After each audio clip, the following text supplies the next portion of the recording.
السلام عليكم ورحمة الله تعالى وبركاته. مرحبا بكم في قناتي، قناة عالم كوثر للتعليم والطبخ. اليوم إن شاء الله غنقدم لكم آيس كريم كلاص أو مثلج، كيجي بنين بزاف أكثر من رائع، كيجي لذيذ بحجم عائلي وسهل جدا في التحضير بأربع مكونات فقط. يلا معايا مقادير الوصفة.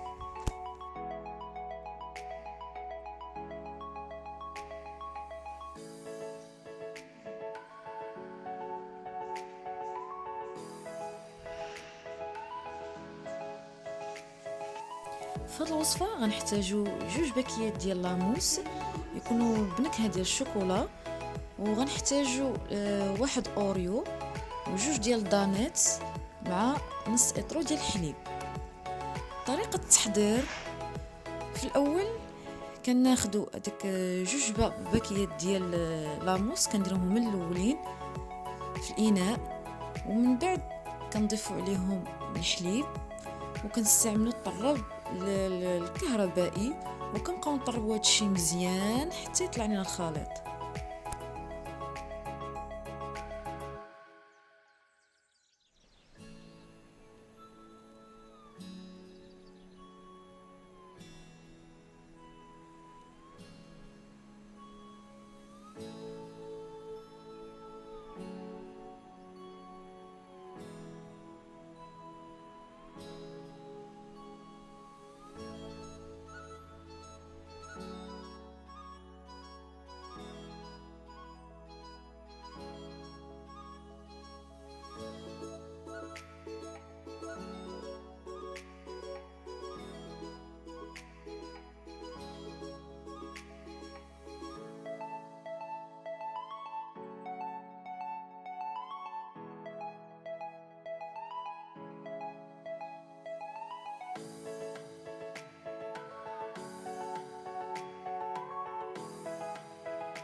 من بعد ما بدا كيطلع لنا الخليط غادي نضيفو جوج دانيت وغنستمروا في الخلط حتى يتعقد لينا مزيان الخليط.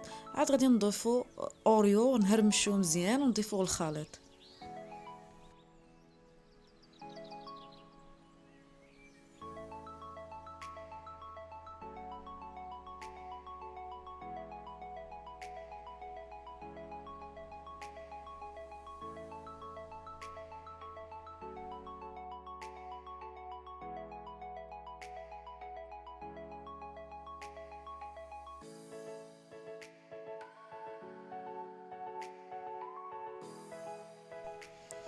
من بعد ما عقدنا الخليط غادي نضيفو اوريو من بعد ما هرمشناه ونخلطوه مزيان مع الخليط حتى يتجلس لينا.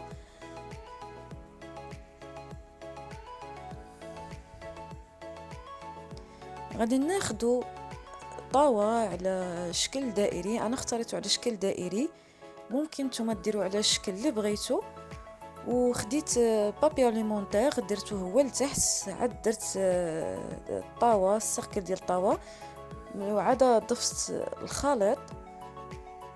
غادي نسرحوه مزيان بسباتولا، ومن بعد غادي نديروه في المجمد حتى نخليوه في الثلاجة حتى يجمد لينا مزيان.